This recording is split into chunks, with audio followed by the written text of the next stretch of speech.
Hello दोस्तों, चलिए सुनते हैं एक पढ़े लिखे व्यक्ति और एक नाविक की कहानी।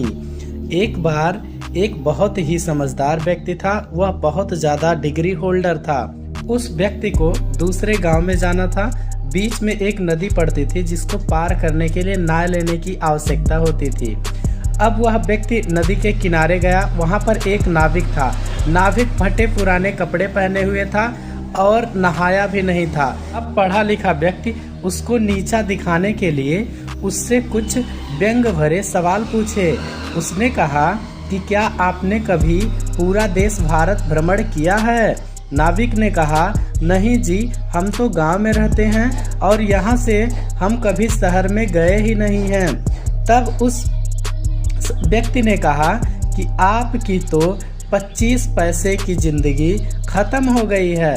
फिर उसने एक सवाल पूछा कि क्या आपने कभी लाल किला देखा है?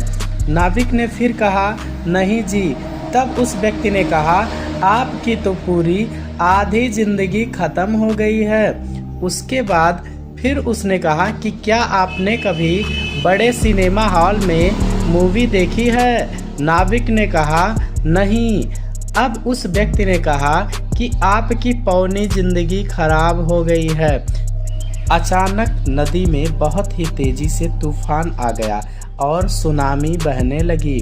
अब नाविक ने उस व्यक्ति से कहा कि क्या आपको तैरना आता है? उस व्यक्ति ने कहा, नहीं, मैंने तो तैरना सीखा ही नहीं। अब नाविक ने कहा, तब तो आपकी पूरी जिंदगी ही समाप्त हो गई है।